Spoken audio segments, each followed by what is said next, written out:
Hi, everyone. Welcome to week 3. I am here just to kind of give you an overview of the week.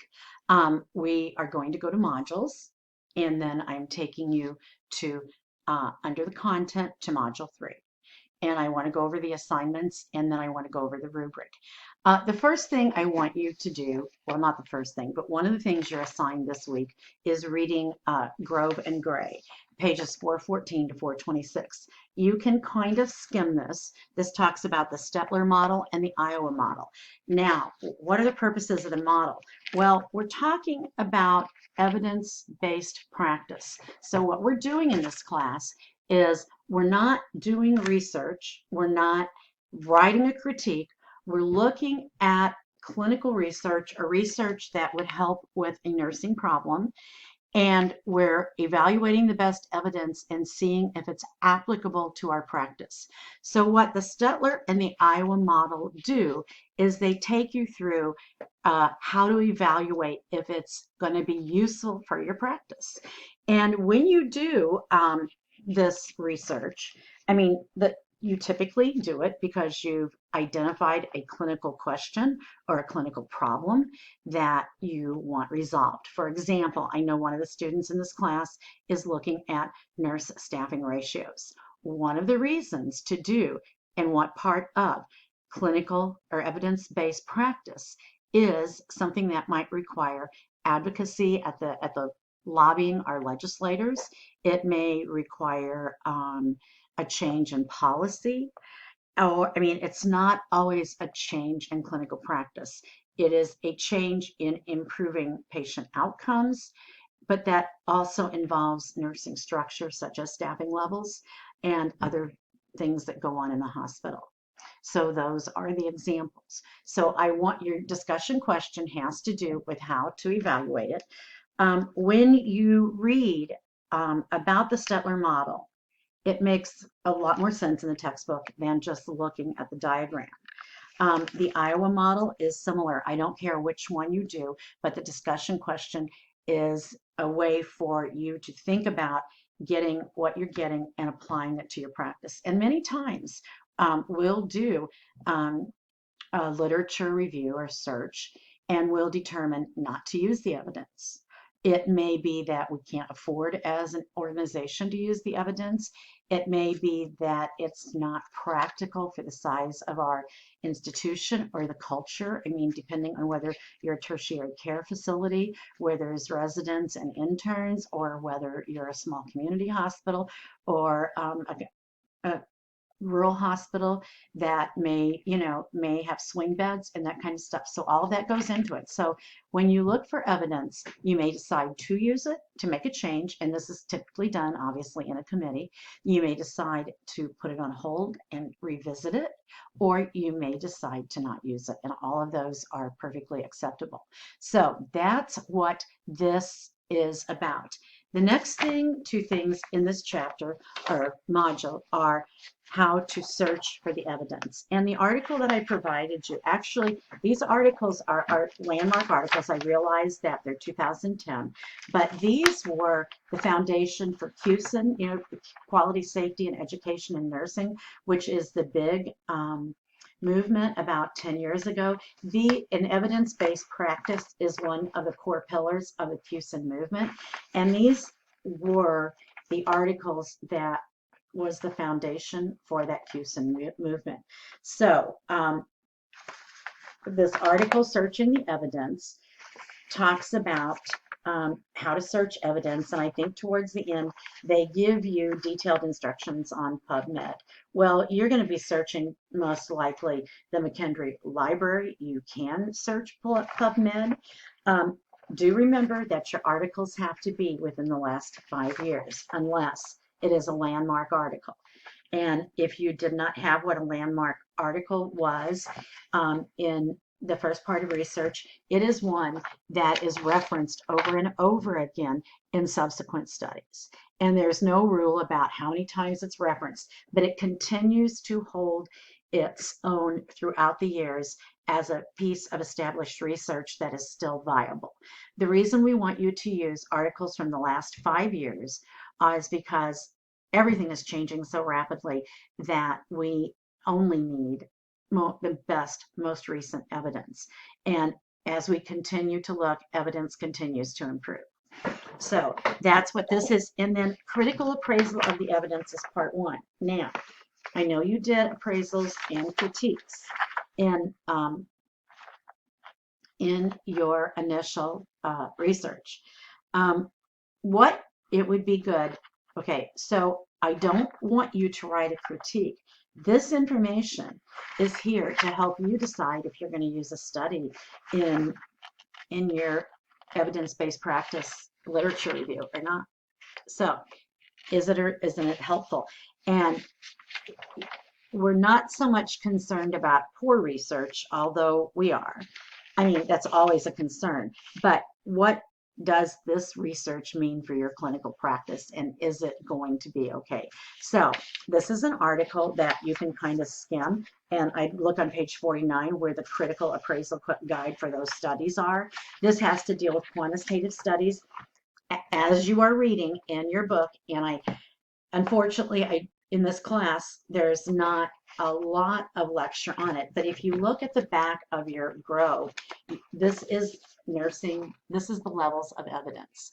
So chapter 1 also explains that. So I'm hoping that you had that in your research class, is what the levels of evidence is.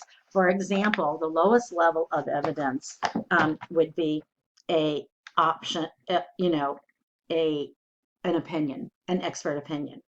The next level would be one quantitative study. And as we all know, one study does not determine a clinical practice. Research needs to be replicated in order for it to be useful. Then the next 5 is a descriptive, correlational, predictive, and cohort studies. And then level 4 is a mixed methods, systematic review, and meta synthesis. And systematic reviews are where they have taken the evidence and reviewed it. And I think I gave you an example. If I didn't, you can search the library for a systematic review on your topic and see if you get that. The next level of evidence are quasi-experimental studies. That's level 3. Level 2 is randomized control trials or experimental studies, which are done for drugs. And you should have had that in research 1, where people, the idea is that you have strict control of the variable. People are assigned randomly, and typically it's double blind, meaning the person that may or may not be receiving the medication or the intervention does not know if they're getting the placebo or the drug, and the person administering it does not too. And then level 1 is systematic reviews and meta-analysis. A meta-analysis takes the results from a number of studies and performs statistical analysis on them as a whole to see on the usefulness of the evidence. So that's my brief comment about that. Now I want to get into what you're going to be doing this week. So after you finished your Grove and Gray and your assigned articles, you have the discussion board, and there is a video here about systematic reviews.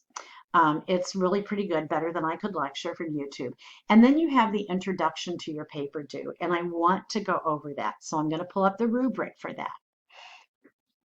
All right, this rubric will not change in content, but it will change in points as we go forward. All right, so this rubric is about the draft introduction, which you will be doing this week. And this is a writing intensive course, as you know.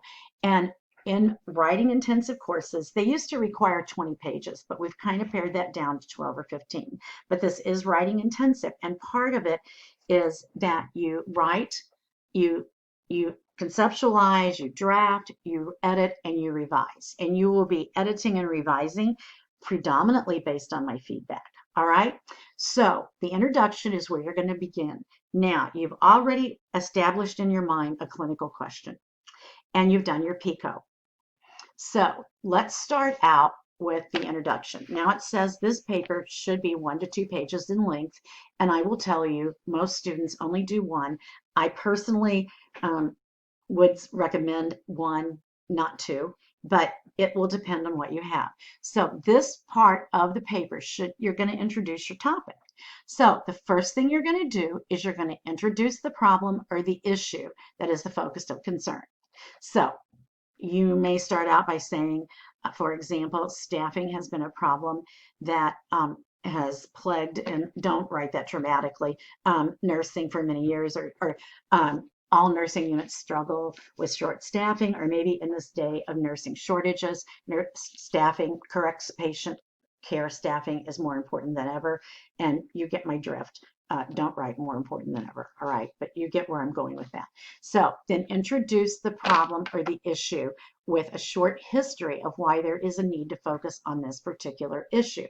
And you should have a resource or two for that. And why is this significant and important to nursing? Why would staffing levels be important to nursing? So you would want to probably, don't quote, paraphrase your material, and then use citations there. As appropriate, tell us more about narrowing it by PICO. Like in the first part of that, you would be maybe mentioning some statistics. If you look at the fourth bullet here, they're asking you to provide supporting demographics and relevant statistics about the topic and the issue in general. And maybe you have information that says, I don't know, researchers Jones and Smith found that 80% of nursing units are short-staffed 50% of the year. 50% of the days of the year. Maybe you want to talk about, if you were talking about patients, you would be talking about, maybe you would be saying that all gay men, or 80% of gay men have admitted to having instances of unsafe sex. That's just an example of identifying the population. Maybe you want to say that demographics would be, for the short staffing, would it be hospitals? Would it be nursing homes? Would it be community health? Would it be in all venues? I mean, narrow it to what demographic that we're looking at in this. And then talk about your PICO, all right? And then you want to end with a clear, it's not really a thesis statement per se, but a clear idea about where we're going with this. Tell the reader, if this were going to be published, what you're going to include in this paper. And don't think we know what you're thinking. So here you would be saying, you do not use first person in a literature review, use third person. This student proposes to present ideas about safe staffing, including various staffing models or various ways to deal with the current nursing shortage. That's just an idea. Sorry, now. Anyway, so that's basically how you're going to write your introduction. Here we go with your points.